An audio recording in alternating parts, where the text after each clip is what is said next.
नमस्कार। हमारा राजस्थान सक्षम राजस्थान के एक और लाइव सेशन में मैं इस्मा आप सभी का स्वागत करती हूँ। तो आज के हमारे इस लाइव सेशन में हमारे साथ हैं psychologist, social worker, senior research officer, state institute of health and family welfare, doctor Ajapa Chaumal. Doctor Ajapa, आपका बहुत बहुत स्वागत है आज के हमारे इस लाइव सेशन में। Thank you ma'am. Doctor Ajapa, किशोरावस्था एक ऐसी स्टेज होती है लाइफ की जब बहुत सारी समस्याएं होती हैं। समस्याओं की लिस्ट बहुत लंबी है। अगर हम बात करें सबसे खास समस्या जो कि बच्चों के भविष्य को बिगाड़ती है वो है ड्रग्स, स्मोकिंग की आदत और साथ ही साथ ड्रिंकिंग की आदत। तो सबसे पहले आपसे जानना चाहेंगे कि इन समस्याओं से कैसे डील किया जाए। यस मैम, देखा जाए तो अगर हम एडोलेसेंट एज की बात करते हैं तो सबसे हेल्दी एज मानी जाती है हमारी पूरे लाइफ साइकिल की। लेकिन इस अवस्था के अंदर सबसे ज्यादा जो प्रॉब्लम्स जैसे आपने बताई ड्रिंकिंग, स्मोकिंग, ड्रग्स की, इसमें आजकल हमारे किशोर बहुत ज्यादा डूबते जा रहे हैं। उसको उसके पीछे बहुत सारे कारण हो सकते हैं। आज हम देखते हैं ज्यादातर परिवारों में सिंगल चाइल्ड होता है या 2 बच्चे होते हैं। पेरेंट्स बेहतर से बेहतर अपने बच्चे को देने की कोशिश करते हैं, पर वो उन सब चीजों में लग्जरी और कंफर्ट्स देने में वो ये भूल जाते हैं कि बच्चे को सबसे ज्यादा क्वालिटी टाइम देने की आवश्यकता होती है। बच्चों को घर में उतना अटेंशन, उतना स्नेह, उतना टाइम नहीं मिल पाता है जिसको वो कॉम्पनसेट करते हैं बाहर अपने दोस्तों के बीच में टाइम स्पेंड करके। पेरेंट्स इतना फोकस नहीं कर पाते हैं कि उनका पीयर ग्रुप कैसा है। ज्यादातर बच्चे क्योंकि इस एज में एक्सपेरिमेंटेशन ज्यादा करते हैं, क्यूरियोसिटी ज्यादा होती है, तो वो एक्सपेरिमेंटेशन और क्यूरियोसिटी के साथ में इन चीजों की शुरुआत होती है। एक पफ स्मोकिंग का वो पहले दिन लेते हैं, दूसरे दिन फिर किसी फ्रेंड के कहने पे वो लोग एक पफ लेते हैं। ऐसे करते करते करते उनमें आदत पड़ जाती है और ये आदत कब एडिक्शन बन जाती है पता ही नहीं चल पाता है। आज अगर हम डेटा पे बात करें या इन जनरल भी अगर हम देखते हैं, कहीं गली मोहल्लों में भी हम कोने पे खड़े होके अगर देखते हैं, सबसे ज्यादा थड़ियों पे हमें किशोरावस्था वाले बच्चे मिलते हैं। ठीक है, जो कि हमारे देश का भविष्य भी इस चीज से खराब हो रहा है, हमारी युवा पीढ़ी इस चीज से खराब हो रही है। ये हमारे आगे जाकर के किशोरों के भविष्य पे बहुत ज्यादा दुष्प्रभाव डालते हैं। इसको रोकने का सबसे अच्छा तरीका है कि जो माता पिता अपने बच्चों को लेके थोड़े विजिलेंट रहें, उनको क्वालिटी टाइम दे, उनके साथ आराम से बैठ करके बात करें। अगर उनको लगता है कि उनका बच्चा इस प्रकार की किसी नशे की लत में पड़ गया है, तो उन पे गुस्सा करने की बजाय उनके साथ में फ्रेंडली होकर के बैठ के बात करें। उनके इस नशे की लत को छुड़ाने में उनके हर कदम पे उनका साथ दे। ऐसा नहीं है ये आदत छूट नहीं सकती, लेकिन इस उम्र में अगर कोई आदत लग गई तो संभवतया वो पूरे जीवन भर के लिए लग जाती है। वो छूटने की थोड़े ज्यादा मुश्किल होती है उसको छुड़वाने के लिए। इसलिए इस उम्र के अंदर लगी हुई आदतों को अगर इसी उम्र के अंदर छुड़वा दिया जाए तो वो ज्यादा बेहतर रहती है। और इसके अंदर माता पिता का और उन सब लोगों का रोल होता है जिसके पास एडोलेसेंट बैठते हैं, बात करते हैं, जिनके साथ में उनकी ट्यूनिंग और वेवलेंथ मैच करती है।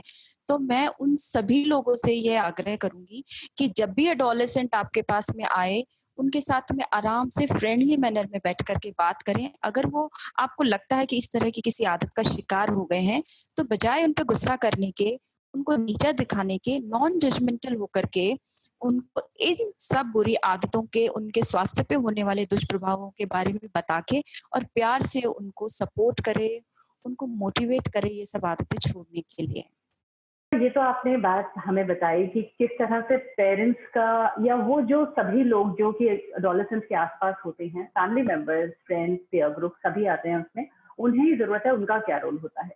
लेकिन एक बहुत अहम सवाल इस जगह आता है कि सरकार क्या कर रही है इस विषय में, खासकर उस तबके के लिए जहाँ पेरेंट्स के पास में, जहाँ माता पिता के पास बहुत वक्त नहीं होता।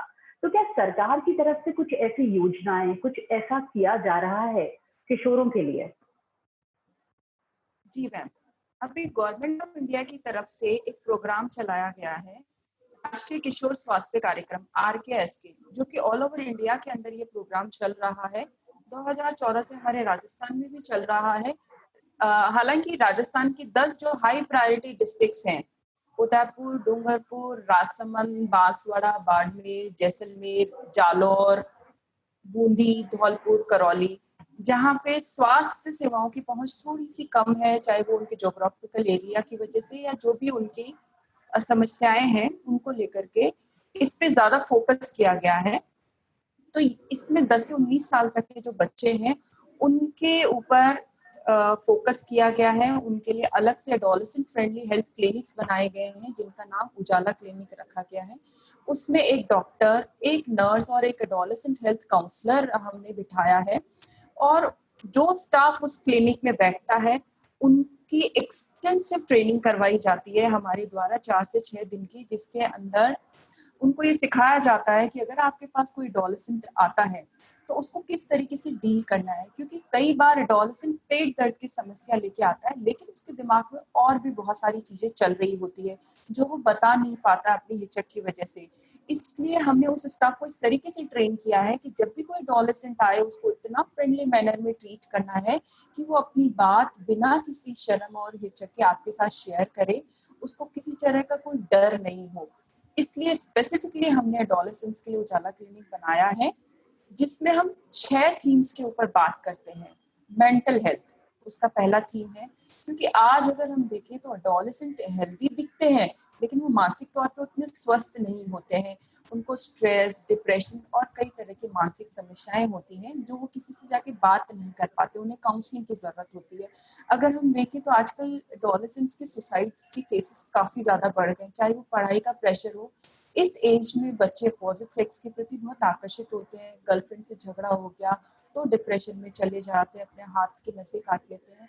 काफी सारे एपिसोड्स इस तरह के देखने के लिए मिलते हैं। तो मेंटल हेल्थ एक बहुत इंपॉर्टेंट कंपोनेंट है जो हमने इसमें रखा है।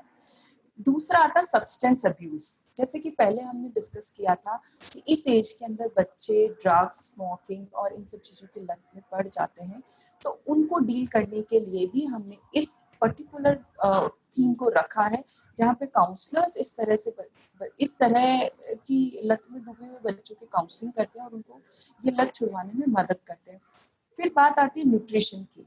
बढ़ती उम्र के साथ में बच्चों में न्यूट्रिशनल डेफिशिएंसीज हो जाती हैं, और स्पेसिफिकली आयरन डेफिशिएंसी तो हमने किशोरी बालिकाओं में बहुत ज्यादा देखने के लिए मिली है। इसके लिए सरकार ने कई तरह के प्रोग्राम्स भी चलाए, अलग से भी चलाए हैं, जिसमें विप्स, जिसमें हम वीकली आयरन फॉलिक एसिड किशोरों के लिए स्कूलों में प्रोवाइड करवा रहे हैं, जिससे कि वो एनीमिया का बचाव कर सके। और एनसीडी, सेडेंटरी लाइफस्टाइल, जैसे आजकल बच्चे घर में लैपटॉप पे, मोबाइल पे इतना लंबा समय देते हैं, फिजिकल एक्सरसाइजेस उनकी होती नहीं है, तो उनमें एनसीडी का खतरा बढ़ रहा है, नॉन कम्युनिकेबल डिजीजेस। आजकल किशोर ओबेसिटी का शिकार हो रहे हैं, बच्चों में डायबिटीज हो रही है, जो कि ये उम्र नहीं है इस तरह की बीमारियों की। इसलिए हमने एनसीडी को भी इसमें एक इम्पॉर्टेंट थीम के तौर पे रखा हुआ है। फिर बात आती है अग्रेशन और इंजरी की। ये एज इतनी जोश और जुनून वाली एज होती है, बच्चों में बहुत कुछ कर गुजरने की इच्छा होती है, बहुत सारी क्यूरियोसिटी होती है, बहुत सारी शंकाएं, बहुत सारे सवाल होते हैं जिनके जवाब उनको मिलता नहीं है। अगर वो माता पिता के पास में जाते हैं तो उनको उनके मन में एक हिचक रहती है कि मैं अगर पेरेंट्स को कोई बात कहूंगा तो पता नहीं वो उसको किस तरीके से लेकर के जाएंगे। तो धीरे धीरे उनके अंदर एक तरह का फ्रस्ट्रेशन, कुंठा उनके अंदर जन्म ले लेती है, और वो फिर कहीं ना कहीं इंजरी के फॉर्म में निकलती है। बच्चे शारीरिक तौर पे तो बड़े हो जाते हैं, लेकिन मानसिक तौर पे उनका ब्रेन उतना डेवलप नहीं हो पाता है, उनमें रिस्क टेकिंग बिहेवियर होता है, वो रिस्क को असेस ही नहीं कर पाते हैं, तो वो इस तरह की कुछ चीजें कमिट कर लेते हैं जो उनको वो इंटेंशनली नहीं करना चाहते हैं, इस तरह की इंजरीज, लेकिन वो उनसे हो जाती है। जैसे स्पीडिंग, बाइक लेकर के जाएंगे, उनको ये पता नहीं होता कि उनको कितनी स्पीड तक वो बाइक को कंट्रोल कर सकते हैं, वो एक्सीडेंट्स का शिकार हो जाते हैं। बहुत सारे बच्चों की एक्सीडेंट्स में डेथ हो जाती है या वो कहीं ना कहीं डिसेबल हो जाते हैं। तो अग्रेशन और इंजरी को भी हमने इसके अंदर कवर किया है। फिर उसके बाद में हमने बहुत मोस्ट इम्पॉर्टेंट चीज, सेक्सुअल एंड रिप्रोडक्टिव हेल्थ। क्योंकि इस एज में आ रहे physical changes, emotional changes, social changes के साथ साथ सेक्सुअल चेंजेस भी आते हैं। बच्चे बच्चे बहुत सारी चीजों को, बहुत सारे सवाल उनके दिमाग में होते हैं अपने सेक्सुअल हेल्थ को लेकर के, जो क्योंकि आज जब हम सेक्स एजुकेशन पे पेरेंट्स अपने बच्चों से बात ही नहीं करते हैं। उनको एक ऐसा प्लेटफॉर्म चाहिए है बच्चों को जहाँ पे वो जाकर के अपनी सेक्सुअल प्रॉब्लम्स, सेक्सुअल हेल्थ पे बात कर सके, अपने रिप्रोडक्टिव हेल्थ पे बात कर सके, वहाँ जाके अपनी क्यूरियोसिटी वो शांत कर सके। उसके लिए हमने उजाला क्लिनिक बनाया है। यहाँ पे हम लोग बहुत ओपनली उनसे बात करते हैं, उनके हर सवाल का उनको जवाब देते हैं, क्योंकि टीनेज प्रेगनेंसीज इतनी बढ़ गई है, कॉन्ट्रासेप्टिव्स की बच्चों को कोई जानकारी नहीं होती है, बच्चे इस तरह के सेक्सुअल एक्ट्स में इन्वॉल्व रहते हैं कि वो HIV और एड्स के खतरों को पहचान नहीं पाते हैं। इसलिए उजाला क्लिनिक पे इन सब चीजों के ऊपर हमारे काउंसलर बहुत ओपनली बात करते हैं। तो इन सारे थीम्स को लेकर के ऐसा नहीं है कि उजाला क्लिनिक पे ही बात की जाती है। हमारे काउंसलर फील्ड में जाते हैं, स्कूल्स में जाते हैं, जो आउट ऑफ स्कूल जो एडोलेसेंट्स हैं, आंगनबाड़ी के थ्रू उन लोगों से बात की जाती है, उनकी मीटिंग्स की जाती हैं। हम पीयर एजुकेटर्स बनाते हैं, जैसे गांव में जो एडोलेसेंट्स हैं, उनमें से जो स्मार्ट एडोलेसेंट है, जो इन सब चीजों के ऊपर ओपनली बात कर सकता है, उनको ट्रेनिंग दी जाती है, उनको सही जानकारी दी जाती है, ताकि वो अपने साथियों को सही जानकारी दे सके। क्योंकि बच्चों के पास में गूगल ज्ञान तो हर जगह पे अवेलेबल है, इंटरनेट हर जगह अवेलेबल है, वो कहीं से भी किसी भी प्रश्न का उत्तर ले सकते हैं। लेकिन एक प्रश्न के उत्तर के साथ साथ में उनको 10 और अलग जानकारियां भी मिल जाती हैं, जिनकी उनको आवश्यकता नहीं होती। तो इसलिए उजाला क्लिनिक में उनको वो हर सवाल का जवाब हम प्रोवाइड करवाते हैं, बिना किसी क्वेश्चन के, बिना किसी जजमेंट के, उनको कंफर्टेबल रख करके, बिना किसी डर के, उनकी हर चीज का सॉल्यूशन उजाला क्लिनिक के थ्रू हम देते हैं। इसीलिए हमने इसका एक नारा भी रखा है, स्वस्थ सुलझे किशोर बढ़ेंगे प्रगति की ओर। बच्चों का स्वस्थ होने के साथ साथ में सुलझे हुए होना भी बहुत ज्यादा जरूरी है। और वो कब सुलझ सकते हैं? जब उनके मन में जितने भी तरह के सवाल और विचार है, उनके जवाब उनको मिल जाएं।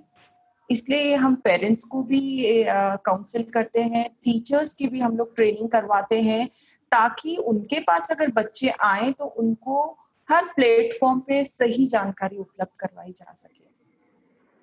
जी, डॉक्टर अजपा, ये बात तो सही है कि आज का दौर ऐसा है कि जब इंफॉर्मेशन की कमी नहीं है, गूगल देखें या पेरेंट्स भी टाइम टू टाइम बच्चों को काउंसिल करते रहते हैं, टीचर्स भी समझाती रहती हैं। लेकिन एक और प्रॉब्लम जो दिखाई देती है वो है टू मच इंफॉर्मेशन। बहुत सारी इंफॉर्मेशन हर तरीके से अवेलेबल है आजकल, और ये एक बहुत बड़ी समस्या है, क्योंकि ऐसे में बच्चों को फोकस रख पाना बहुत ज्यादा मुश्किल हो जाता है। इसके बारे में आप क्या कहेंगी? एग्जैक्टली ये एक बहुत बड़ा चैलेंज है, और इसमें पेरेंट्स का सबसे ज्यादा रोल ये है कि वो बच्चों के साथ में इफेक्टिव कम्युनिकेशन ओपन रखे। बहुत खुली हुई जो जानकारियां हैं, बिखरी हुई जानकारियां हैं, उनमें से सिर्फ काम की जो जानकारी है वो अपने बच्चों को दे, और बच्चों के साथ में हमेशा कम्युनिकेशन ओपन रखे। बहुत बार ऐसा होता है कि बच्चे इस एज में छोटी सी भी कोई बात हुई, अपने पेरेंट्स से बात करना बंद कर देते हैं। कभी कभी पेरेंट्स का भी ईगो बीच में आ जाता है, लेकिन पेरेंट्स को चाहिए कि अपने ईगो को आप साइड में रख करके बच्चों से हमेशा कम्युनिकेशन ओपन रखें, और वॉच रखें कि अगर बच्चे गूगल पे भी कोई चीज देख रहे हैं तो वो क्या इन्फॉर्मेशन देख रहे हैं, क्या इन्फॉर्मेशन वो जानना चाहते हैं। कोशिश करें कि वो अपने बच्चों को वो इन्फॉर्मेशन खुद प्रोवाइड करवा दें। जी, एक और समस्या जो कि किशोरावस्था में सबसे ज्यादा होती है, मैल न्यूट्रिशन। खाने पीने की जितनी जरूरत शरीर को होती है बैलेंस डाइट की, वो नहीं मिल पाती है। और समस्या इसलिए आती है क्योंकि बच्चे इस उम्र में हो जाते हैं मनमाने। जब छोटे होते हैं तब तो हम उन्हें समझा बुझा के या बहला फुसला के खिला पिला सकते हैं, लेकिन किशोरावस्था एक ऐसी उम्र होती है जब बच्चे बहुत ज्यादा मनमाने हो जाते हैं, अपनी मर्जी की काम करने लग जाते हैं। तो ऐसे में कैसे रखा जाए उनके स्वास्थ्य का पूरी तरह से ध्यान? एग्जैक्टली क्योंकि किशोरावस्था में हो रहे शारीरिक बदलावों के साथ में बच्चों की जो पोषण संबंधित आवश्यकताएं हैं वो बहुत ज्यादा बढ़ जाती है। ऐसे में और फिर बढ़ती उम्र के साथ में बच्चों की चॉइसेस भी चेंज होती रहती हैं। जैसे ही स्कूल से बाहर निकले, दोस्तों ने कहा चलो आज पिज़्ज़ा हट चलते हैं, चलो आज मैकडी चलते हैं। ऐसे में बच्चे जंक फूड और अनहेल्दी फूड की तरफ बहुत जल्दी अट्रैक्ट हो जाते हैं। तो पेरेंट्स के लिए बहुत ज़्यादा बड़ा चैलेंज हो जाता है, क्योंकि बच्चे मनमाने होते हैं, बच्चे बात नहीं मानते हैं। तो पेरेंट्स को बहुत टैक्टफुली अपने बच्चों को हैंडल करने की ज़रूरत होती है, क्योंकि बच्चों की एक कमज़ोरी होती है किशोर-किशोरियों की, कि इस एज में बच्चे अपने लुक्स को लेके बहुत ज़्यादा कॉन्शियस होते हैं। आज अगर हमारे फेस पे पिंपल हो जाए, हम इतना ज़्यादा गौर नहीं फरमाएँगे। लेकिन अगर एक एडोलेसेंट गर्ल के या एडोलेसेंट बॉय के किसी के फेस पे पिंपल हो जाता है, वो उनकी जीवन की सबसे बड़ी स्ट्रेस का कारण बन जाती है, क्योंकि उनको लगता है कि अगर मैं अच्छा नहीं दिखूँगा, तो मुझे कोई देखेगा नहीं। लड़कियाँ सोचती हैं लड़के मेरी तरफ देखें, अटेंशन सीकिंग बिहेवियर होता है, वो चाहते हैं एडमायर होना, पैम्पर होना, अपने लुक्स को एडमायर करवाना। तो ऐसे में पेरेंट्स के पास में एक अच्छा मौका होता है जो कहे कि अच्छा तुम चाहते हो कि तुम्हारा फेस ग्लो करे, तुम अच्छा दिखो, तुम्हारी बॉडी फिट रहे, तो ऐसे में तुम्हें अच्छा हेल्दी खाने की आवश्यकता है। बैठ कर के उनको समझाएँ कि इस एज में आपको ज़्यादा अच्छी हेल्दी फूड की ज़रूरत होती है, प्रोटीन की आवश्यकता होती है, आपको आयरन की ज़रूरत होती है, आपकी बॉडी में बहुत सारे मिनरल्स की ज़रूरत होती है। तो ऐसे में फ्रूट, सैलेड और हेल्दी फूड को ले प्रमोट करना चाहिए और बैठ कर के बच्चों को इस मामले में समझाना चाहिए। उनकी इन सब कमज़ोरियों को पिक करके उन्हीं के ऊपर उनको हिट करके बात करनी चाहिए। साथ ही साथ पेरेंट्स को चाहिए कि घर में जो खाना बना रहे हैं, उसका स्टाइल थोड़ा चेंज करें। क्योंकि बच्चों को अब टेस्ट चाहिए, उनको वैरायटी चाहिए।